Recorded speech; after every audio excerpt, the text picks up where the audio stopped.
आप सभी को विजिबल है slides?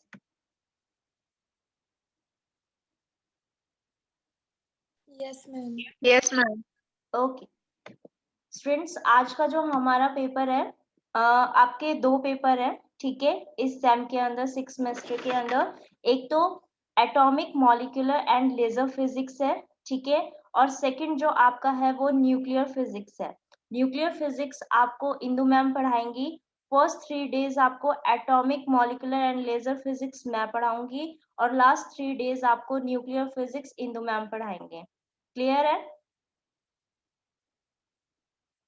Yes ma'am. Yes. Okay, तो सबसे पहले मैं आपको सिलेबस बता देती हूँ कि हमारा सिलेबस क्या है, क्योंकि आज फर्स्ट डे है हमारा, तो बताना पड़ेगा कि आपका सिलेबस क्या क्या है। ठीक है, फर्स्ट यूनिट जो है वो है हमारी vector atom model, quantum number associated with vector atom model, penetrating and non penetrating orbits, spectral lines in different series of alkali spectra, spin orbit interaction and doublet term separation, J coupling and RS coupling, LS coupling आपको बतानी है इसके अंदर। Students, ये जो आपके syllabus है इसके अंदर, ठीक है, जो आपका फाइनल ईयर का न्यूक्लियर का, तो आप कोई भी बुक परचेज कर सकते हैं, लेकिन जो आपकी ये वाले पेपर है आपका, उसके अंदर जो मटेरियल है वो सारा का सारा इस तरीके का है कि अगर आर चांद के अंदर देखोगे तो थोड़ा कंफ्यूजिंग लगेगा आपको, ठीक है, और भी बुक के अंदर ये पूरा का पूरा इस तरीके से नहीं मिलेगा। तो जिस अकॉर्डिंग मैं आपको करवा रही हूँ, आपको उसी अकॉर्डिंग नोट्स बनाते जाना है, ठीक है। तो इसके अंदर जैसे सबसे पहले ये यूनिट 1 के अंदर मैंने आपको बताया है, इसको करने से पहले इसके अंदर जो इसकी बेसिक चीजें हैं पहले आपको वो करवाई जाएगी, ठीक है। उसके बाद ही हम अपना सिलेबस स्टार्ट करेंगे, क्योंकि ये आपके बाद के टॉपिक्स हैं। बाद के टॉपिक्स, अब जैसे आपका कोई भी आप चीज लेके चल रहे हो, ठीक है, जैसे मैट्रिक्स हम करते हैं, तो मैट्रिक्स के अंदर भी जब तक हमें पूरे उसके रूल्स नहीं पता होंगे तो हम मल्टीप्लिकेशन एडिशन डायरेक्ट नहीं कर सकते, ठीक है। इसी तरीके से इसके अंदर भी यही है, पहले हमें, क्योंकि हमारी बुक का नाम क्या है, atomic and molecular spectra and laser physics है, तो सबसे पहले हमें एटॉमिक स्पेक्ट्रा, स्पेक्ट्रोस्कोपी को समझना पड़ेगा। एटॉमिक स्पेक्ट्रा क्या चीज है, क्या इसके अंदर टर्म्स आती हैं, किसी भी एनर्जी, जैसे एटम है आपका, हर लेवल्स के ऊपर उसकी क्या एनर्जीज होती हैं, जब तक वो ही पता नहीं होगा तो हम उसके आगे इन सारी चीजों के ऊपर नहीं जा सकते, ठीक है। तो एक बारी हम उनको समझेंगे, उसके बाद ही हम इन टॉपिक्स के ऊपर जाएंगे। सेकंड जो आपका है वो है आपका जीमान इफेक्ट, जो कि नॉर्मल एंड अनॉर्मलिस आपके 2 टाइप के होते हैं। ये एक बार ये क्लियर करो मेरे को कि जीमान इफेक्ट भी आपके फिजिकल केमिस्ट्री के अंदर है क्या? 5th सेम में था मैम। 5th सेम में केमिस्ट्री में था ना ये? सॉरी मैम, रिमान इफेक्ट था, जीमान नहीं है। अच्छा, रमन इफेक्ट है, यस मैम। ठीक है। तो ये वाला इसका मतलब हमें अच्छे से इसके अंदर जीमान इफेक्ट, ठीक है, और इसके 2 टाइप होते हैं, नॉर्मल एंड एनॉर्मलिस जीमान इफेक्ट। और जीमान जो एनॉर्मलिस आपका जीमान इफेक्ट है, उसी के रिगार्डिंग हम D1 एंड D2 लाइंस हमारे सोडियम एटम के फाइंड आउट करेंगे। आपको एक चीज ध्यान है, जब आपने प्रिज्म का एक एक्सपेरिमेंट किया था 5th सेमेस्टर के अंदर, उसके अंदर आपने ये देखा था कि D1 और D2 लाइंस आप कर रहे थे ना, उसके अंदर 2 लाइंस आ रहे थे, उन दोनों को रिजोल्व कर रहे थे माइक्रोस्लिट का यूज करके, है ना। और आप वहां पे ये देख रहे थे कि जो स्पेक्ट्रा है उसके अंदर माइक्रोस्लिट से आपने उसके 2 स्पेक्ट्रा देखे थे। इसका मतलब वो 2 स्पेक्ट्रा कुछ और नहीं, वो सोडियम का, जो आपने सोडियम लैंप यूज किया था, उसी की D1 एंड D2 लाइंस ही थी, ठीक है। अब वो कैसे कैसे अराइज होती है, मैंने उस टाइम जो लैब में स्टूडेंट्स थे उनको तो बताया था, अगर कोई उस टाइम प्रेजेंट नहीं था तो अब जो हमारे सिलेबस के अंदर ये आया है उनको अच्छे से पता चल जाएगा कि ये D1 एंड D2 लाइंस क्या होती है, कहाँ से इनकी ट्रांजिशंस होती हैं, ये सारी चीजें पढ़ेंगे इसके अंदर, ठीक है। तो यानी कि जो आप एक्सपेरिमेंट करके आए हो अभी, ठीक है, उसी से रिलेटेड है, आपको थोड़ी सी नॉलेज मिलेगी इसके अंदर कि हाँ हमने इस तरीके से उसमें ये चीज फाइंड आउट करी थी, तो वो लाइंस आई कहाँ से थी। अब इसके बाद आपका पास्टन-बैक इफेक्ट होता है और स्टार्क इफेक्ट होता है। इनके आपको वीक फील्ड, स्टार्क इफेक्ट तो वीक फील्ड के लिए ही करना है। उसके बाद आपका यहाँ पे नेक्स्ट आपका मॉलिक्यूलर स्पेक्ट्रा स्टार्ट हो गया है। आपको कर्सर दिख रहा है?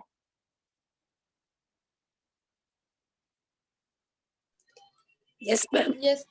ठीक है, ठीक है। तो ये जो हमारा है discrete set of electronics energy of molecules, quantization of vibrational and rotational energy, ये कुछ और नहीं, यहाँ से जो हमारा स्टार्ट हो रहा है ये हमारा मॉलिक्यूलर स्पेक्ट्रा स्टार्ट हो रहा है। इससे पहले जो था वो एटम से रिलेटेड चीजें थी। अब हमारे मॉलिक्यूल्स के अंदर क्या से क्या होता है तो हम वो चीज पढ़ेंगे। इसके अंदर वैसे हमारी 3 एनर्जी होती है, electronic energy, vibrational energy and rotational energy. लेकिन हम जो हमारे सिलेबस के अंदर है वो हमारा वाइब्रेशनल और रोटेशनल मोशन की रिगार्डिंग ही है, जो कि मेरे ख्याल से आपने फिजिकल केमिस्ट्री में की हुई है। तो हम इसको वही चीज डिटेल के अंदर यहाँ करेंगे, सिमिलर है और कोई चीज नहीं है। जैसे आपने वहां पे बी निकाला था ना, मोमेंट ऑफ इनर्शिया के बाद रोटेशनल कांस्टेंट वहां से निकाला था आपने, है ना? वही चीज इसके अंदर आपको यहाँ पे भी फाइंड आउट करनी है। उसके बाद जो रमन इफेक्ट आपने वहां किया था वही यहाँ पे है, strokes lines and anti stroke lines भी। ठीक है, तो ये वाला पोर्शन आपको ज्यादा थोड़ा सा इजी पड़ेगा क्योंकि आप ये पढ़ के आ चुके हो। ठीक है, उसके बाद आपका थर्ड है आपका लेजर फिजिक्स से रिलेटेड है, यानी कि आपके इसके अंदर 3 यूनिट्स हैं। लास्ट यूनिट पूरी की पूरी आपकी लेजर फिजिक्स से रिलेटेड है। First unit and second half आपकी एटॉमिक स्पेक्ट्रा है, एंड सेकंड हाफ जो आपकी रिमेनिंग रह गई है वो आपकी मॉलिक्यूलर स्पेक्ट्रा से रिलेटेड है। तो यहाँ पे हम सारी की सारी चीजें कि लेजर क्या है, लेजर अच्छी क्यों होती है, ऑर्डिनरी लाइट है एक हमारे पास लेजर है, तो हम लेजर को प्रेफर करते हैं मेडिकल में या किसी भी और इंडस्ट्री फील्ड में, क्या एप्लीकेशंस होती हैं इसकी, और टाइप्स ऑफ लेजर की, जैसे हीलियम नियॉन लेजर है, रूबी लेजर है, सेमीकंडक्टर लेजर है। ये सारी लेजर्स के बारे में हम डिटेल के अंदर पढ़ेंगे। ठीक है, तो स्टार्ट करते हैं अपना। सबसे पहले तो ये है कि हम स्पेक्ट्रोस्कोपी से के बारे में बात कर रहे हैं, तो हमें पता होना चाहिए कि स्पेक्ट्रोस्कोपी होती क्या है। ठीक है, तो स्पेक्ट्रोस्कोपी क्या है कि जैसे देखो आपका कोई भी स्पेक्ट्रा बनता है, जैसे आप सिंपल ये कह रहे हो कि ये एक आपका लोअर लेवल हो गया और एक आपका अपर लेवल हो गया। ठीक है, हम कोई भी ट्रांजिशन करते हैं या तो एटम आपका जो भी है वो आपका लोअर लेवल से हायर लेवल के ऊपर ट्रांजिट हो जाता है, या फिर अपर लेवल से लोअर लेवल के ऊपर आएगा। तो अगर लोअर लेवल से आपका अपर लेवल के ऊपर जा रहा है तो कोई ना कोई एनर्जी को वो एब्जॉर्ब करके जाएगा, और अगर अपर लेवल से यानी कि एक्साइटेड लेवल से वो ग्राउंड स्टेट के अंदर आएगा तो कोई ना कोई एनर्जी वो रिलीज करेगा। तो इसका मतलब कोई रेडिएशन आपकी एब्जॉर्ब या एमिट होती है उस टाइम पे जो आपका स्पेक्ट्रा बनता है, उससे रिलेटेड चीजें जो हमें पढ़नी है, किसके लिए, आपकी एटम एंड मॉलिक्यूल्स के लिए। तो इस चीज को पढ़ने के लिए जो ब्रांच ऑफ फिजिक्स हमारी है वो कौन सी है, हमारी स्पेक्ट्रोस्कोपी है। ठीक है, तो अब हमें क्या क्या चीजें पढ़नी है इसके अंदर, atomic spectroscopy and molecular spectroscopy. तो एटॉमिक स्पेक्ट्रोस्कोपी क्या है कि एटम से रिलेटेड, एटम के अंदर जो आपकी इलेक्ट्रोमैग्नेटिक रेडिएशन आपकी एमिट या एब्जॉर्ब हो रही है, इस टाइप के स्पेक्ट्रा को स्टडी करने के लिए आप जो चीज यूज कर रहे हो उसको बोलते हैं एटॉमिक स्पेक्ट्रोस्कोपी। और अगर मॉलिक्यूल के लिए कर रहे हैं तो उसको बोलते हैं मॉलिक्यूलर स्पेक्ट्रोस्कोपी। ठीक है, तो यहाँ पे इसकी डेफिनेशन भी हो गई आपकी, the study of electromagnetic radiation absorbed and emitted by atom is atomic spectroscopy. And similar way हम किसकी डेफिनेशन दे सकते हैं, मॉलिक्यूलर स्पेक्ट्रोस्कोपी की भी दे सकते हैं। बता सकते हो अब आप कि मॉलिक्यूलर स्पेक्ट्रोस्कोपी क्या है? बताइए, कोई एक बच्चा, मैं किसी का भी नाम ले सकती हूँ। दीक्षा,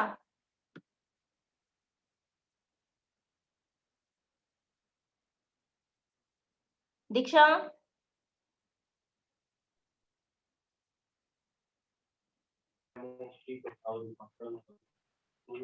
Yes, ma'am.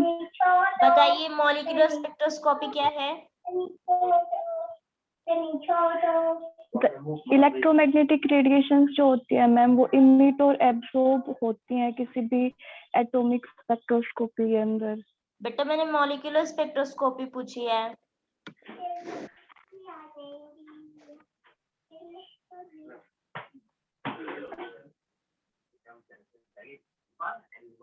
यहाँ पे एक बच्चा ज्वाइन किया हुआ है ABCD के नाम से।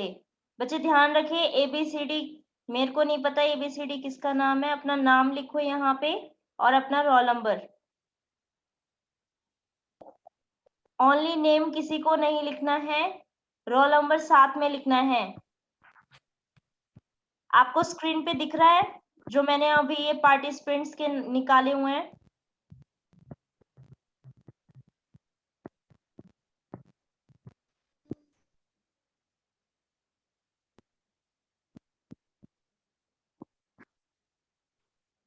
Ankita 3217 roll number.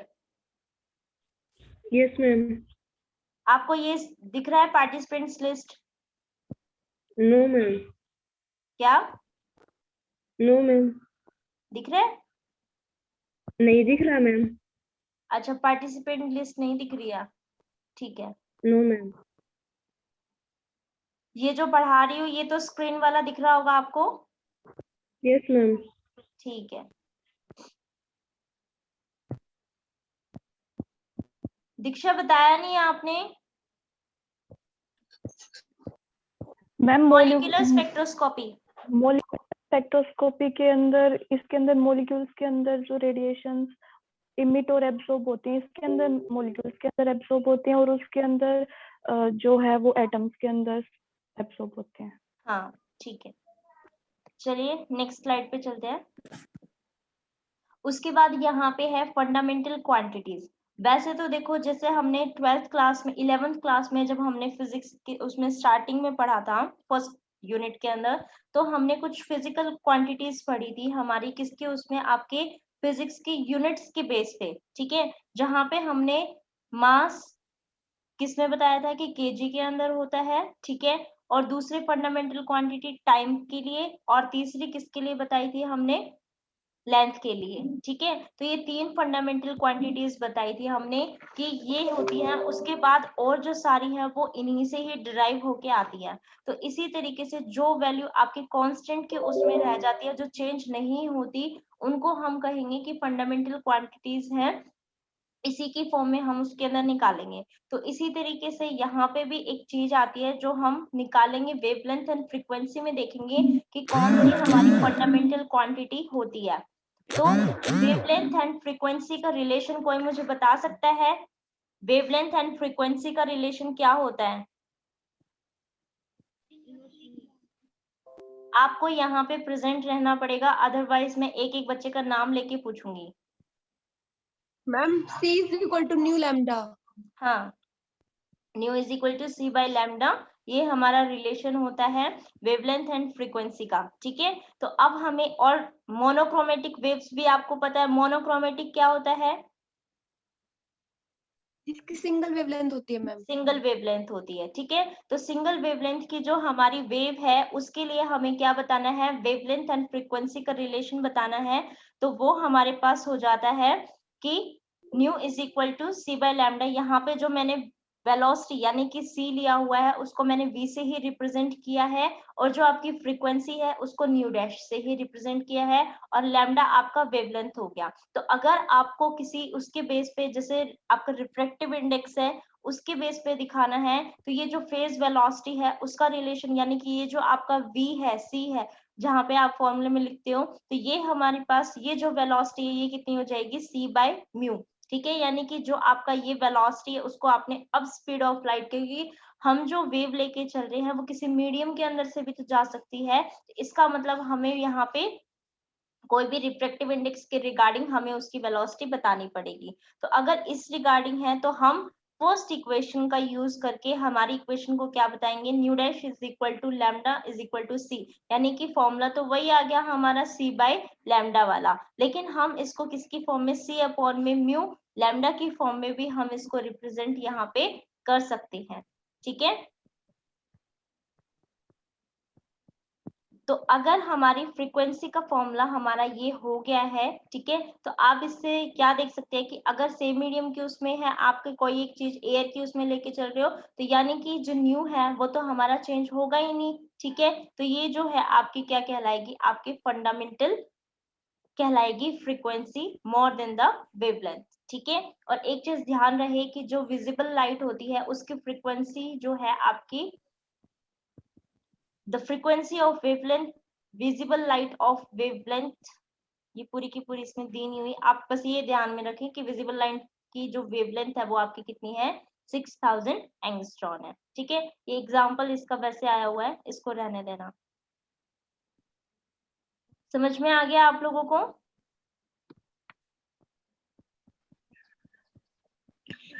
Yes ma'am.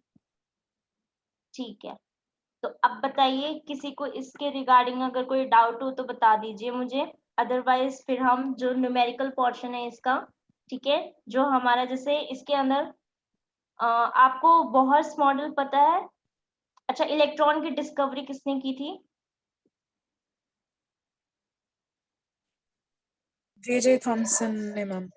J Thomson ma'am. J Thomson ने। और एटॉमिक की, एटम की? John Dalton. John Dalton. John Dalton ने, ठीक है। तो आपको फिर वो भी पता होगा कि जो हमारे पोस्टलेट्स हैं बोर्स के, वो क्या क्या है? रुको मैं पूछूंगी एक एक से, पहले मैं बता भी देती हूँ।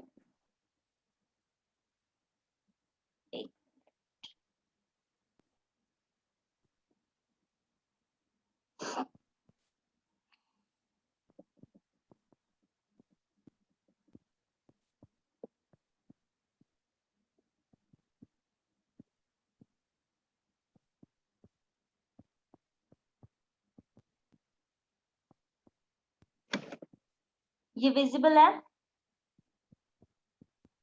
No ma'am. Yes, ma'am. आ जाएगा, अभी मैं लिखूंगी तो पता चल जाएगा। देखिए, जैसे हमारा कोई एक, हमें ये पता है कि हमारा जैसे न्यूक्लियस है, ठीक है, न्यूक्लियस के ऊपर हम ये ले लेते हैं कि उसके ऊपर पॉजिटिवली चार्ज पार्टिकल है, ठीक है, और इसके चारों ओर हमारा जो रिवॉल्व करता है वो क्या करता है, इलेक्ट्रॉन्स।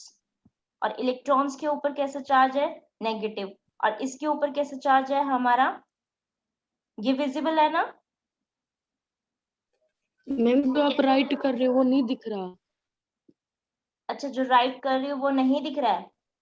No ma'am. मैम दिख रहा है। थोड़ा सा डिले हो सकता है नेटवर्किंग की प्रॉब्लम की वजह से।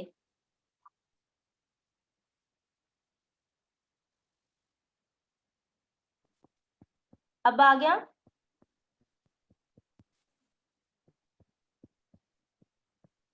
अंकिता शर्मा।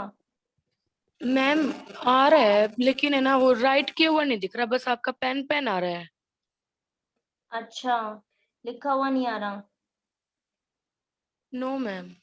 चलो तो मैं वैसे ऑरली बता देती हूँ, ठीक है। अभी तो यस मैम। देखो, वैसे हमें ये पता है कि कोई भी इलेक्ट्रॉन है, ठीक है, और जो है वो इलेक्ट्रॉन्स वो हमारा न्यूक्लियस के चारों ओर रिवॉल्व करता है। ये किसने बताया था हमारा कि न्यूक्लियस भी एग्जिस्ट करता है? रदरफोर्ड एक्सपेरिमेंट ने बताया था, ठीक है। रदरफोर्ड ने ये बताया था कि हमारा कोई भी बीच में हमारा कोई कॉइल्ड फॉइल हमने ले रखी है, उसके ऊपर कोई भी अल्फा पार्टिकल की स्कैटरिंग अगर हम करते हैं तो अल्फा पार्टिकल की स्कैटरिंग साइड के उसमें तो वो चली गई थी, लेकिन जो सेंटर है उसमें 180 डिग्री से वो डिफ्लेक्ट हो गई थी। तो ये पता चला वहां पे कि हाँ, वहां पे कुछ पॉजिटिवली चार्ज पार्टिकल है, क्योंकि अल्फा पार्टिकल को किससे डिनोट करते हैं, आपको पता है अल्फा पार्टिकल को किससे डिनोट करते हैं? 2He4 से करते हैं, ठीक है। हीलियम ही होता है अल्फा पार्टिकल आपका। तो अगर हीलियम है, हीलियम पॉजिटिवली चार्ज पार्टिकल है, और गोल्ड फॉइल के उसमें वहां पे जो अगर वो रिफ्लेक्ट कर रहा है वहां पे पॉजिटिव, तो हमें तो ये चीज पता है कि पॉजिटिवली चार्ज यानी कि सेम लाइक चार्जेस हैं वो ही आपस में रिपेल करेंगे। अगर अपोजिट होता तो वो उसको एब्जॉर्ब कर लेता, वहां पे अट्रैक्ट कर लेता वहां पे उसको, ठीक है। तो अगर वो अट्रैक्ट कर रहा है इसका मतलब ये तो रिपेल कर रहा है, रिपेल कर रहा है यानी कि वहां पे सेंटर में कुछ ना कुछ पॉजिटिवली चार्ज पार्टिकल ही था, ठीक है। वहां से पता चला कि इलेक्ट्रॉन तो नेगेटिवली चार्ज पार्टिकल है, लेकिन अगर वो उसको रिपेल कर रहा है इसका मतलब बीचों बीच क्या है हमारा वहां पे पॉजिटिवली चार्ज पार्टिकल है। अगर पॉजिटिवली चार्ज पार्टिकल का हमने चार्ज क्या ले लिया, प्लस जेड, और नेगेटिव जो उसके चारों ओर रिवॉल्व कर रहा था उसको हमने बोला कि माइनस सी उसके ऊपर चार्ज है। तो अगर हमारे पास दो चार्जेस होते हैं, दो चार्जेस के बीच में अगर आप कोई भी फोर्स ऑफ अट्रैक्शन फोर्स निकालना चाहो तो फोर्स कैसे निकलेगा, हमें पता है फॉर्मूला क्या होता है फोर्स निकालने का आपका दो चार्जेस के बीच में, बताइए।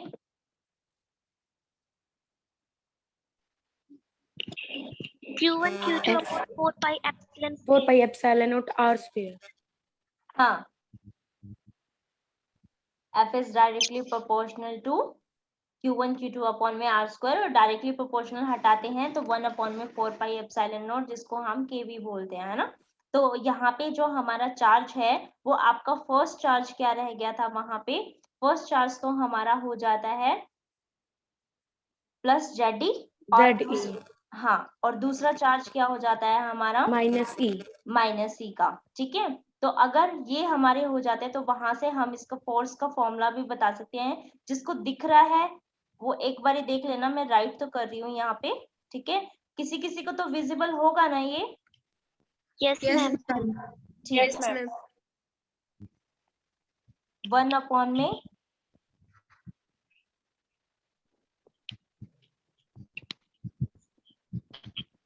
फोर पाई, बहुत मुश्किल है भाई इस पे लिखना भी,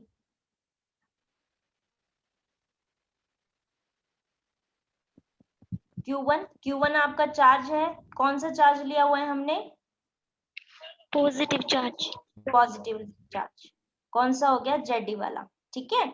और दूसरा चार्ज हमारा कौन सा हो गया यहाँ, इलेक्ट्रॉन का, जो कि कौन सा है माइनस ऑफ अपॉन में डिस्टेंस बिटवीन दैम, डिस्टेंस क्या हो गया आपका आर का स्क्वायर। तो यानी कि फर्स्ट पोस्टुलेट तो आपका यही है कि जो इलेक्ट्रॉन है वो आपका जो आपका पॉजिटिवली चार्ज पार्टिकल है उसके चारों तरफ रिवॉल्व करेगा, ठीक है। सेकंड पोस्टुलेट ये कहता है कि हमें ये पता है कि जो हमारे इलेक्ट्रॉन्स है वो हमारे इन ऑर्बिट्स के अंदर मूव करते हैं, ठीक है। जैसे फर्स्ट शेल हो गई, सेकंड शेल होगी, जैसे हम वो करते हैं ना, इसमें 2 इलेक्ट्रॉन है, इसमें 8 इलेक्ट्रॉन्स है, नेक्स्ट वाले में और 8 हो गई, ठीक है। इस तरीके से हम इसके अंदर फिलिंग करते हैं, ठीक है। तो यहाँ पे जैसे ये हमारी शेल हो गई है, के शेल हो गई, एल शेल हो गई है, एम शेल हो गई है, ठीक है। तो ये कहता है कि ये जो इलेक्ट्रॉन्स की फिलिंग है, इलेक्ट्रॉन्स इसके अंदर किस अकॉर्डिंग फिल होंगे, किस अकॉर्डिंग रिवॉल्व करेंगे, कितने आएंगे, वो किसके ऊपर डिपेंड करेगा, हमारे उसके एंगुलर मोमेंटम के ऊपर। तो एंगुलर मोमेंटम कितना होता है, L is equal to NH cut, ठीक है। तो यानी कि हमारा जो भी एंगुलर मोमेंटम है, जो अगर वो उसके अंदर ऑर्बिट के अंदर क्वांटाइज्ड होगा, यानी कि L is equal to NH cut के इक्वल होगा। अगर जितनी जैसे n की वैल्यू 1 है तो वो इलेक्ट्रॉन उसके अंदर लाइक करेगा, फर्स्ट लेवल के अंदर 2 है तो सेकंड वाले के अंदर 3 है तो थर्ड वाले के अंदर लाइक करेंगे। इस तरीके से वहां पे उसके एंगुलर मोमेंटम के अकॉर्डिंग वो वहां लाइक करेंगे, ठीक है। थर्ड उसका क्या कहता है, थर्ड पोस्टुलेट ये कहता है कि अगर आपके कोई भी दो एनर्जी लेवल्स हैं, आपका मैंने फर्स्ट एनर्जी लेवल लिख लिया E1 ग्राउंड स्टेट के अंदर, और सेकेंड एनर्जी लेवल है आपका E2, ये आपका, अगर देखो लेजर के अंदर भी हम पढ़ेंगे, वैसे भी आपको दो तीन चीजें पता होनी चाहिए, स्टिमुलेटेड और स्पॉन्टेनियस एमिशन या एब्जॉर्प्शन क्या होता है, ठीक है। तीन तरीके की ट्रांजिशन होती है, एक तो अगर ग्राउंड स्टेट के अंदर से कोई भी एक्साइटेड स्टेट के अंदर जाएगा तो वो कोई ना कोई फोटोन लेके ही जाएगा वहां से, ठीक है। यानी कि हमें कोई ना कोई एनर्जी देनी पड़ेगी जो कि किसकी फॉर्म में है, आपकी एच न्यू की फॉर्म में है। अगर एच न्यू की फॉर्म में कोई है तो इस एनर्जी को एब्जॉर्ब करके वो क्या करेगा, एक्साइटेड स्टेट के अंदर चला जाएगा। लेकिन अगर कोई भी एटम आपका एक्साइटेड स्टेट के अंदर है ऑलरेडी, ठीक है, तो दो चांसेस है उसके ग्राउंड स्टेट के अंदर आने के। या तो वो यहां से डायरेक्टली आ जाएगा, ठीक है, with emission of single photon energy H new, ठीक है। या फिर क्या केस होगा कि एक हमारे पास यहाँ दोबारा एक और ले लेते हैं, ये हमारा E1 एनर्जी हो गई है और ये हमारी E2 एनर्जी हो गई है। तो हम यहाँ क्या कर रहे हैं, एक फोटोन दे रहे हैं, यानी कि एनर्जी दे रहे हैं उसको, और वहां पे उसको कोई ना कोई स्टेबल स्टेट के अंदर रख रखा था हमने, ठीक है, जिससे वो ग्राउंड लेवल के ऊपर ट्रांजिस्ट नहीं हुआ है। तो वो इस एनर्जी को एब्जॉर्ब करके क्या करेगा, ग्राउंड स्टेट के ऊपर आएगा। तो मेन चीज जो मैं अभी बताना चाह रही थी थर्ड पोस्टुलेट के अंदर, वो ये कि कोई भी एटम या कोई भी आपका इलेक्ट्रॉन्स आपका ग्राउंड स्टेट से आपका अपर लेवल या अपर लेवल से ग्राउंड स्टेट के अंदर तभी जाएगा अगर वहां पे change in energy in the level, यानी कि डेल ई जो है आपका वो किसके इक्वल हो, आपका एच न्यू के।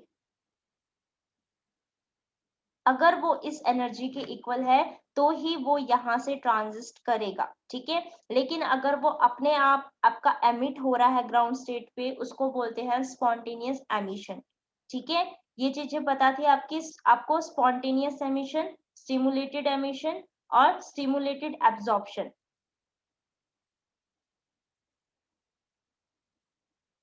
पता थी।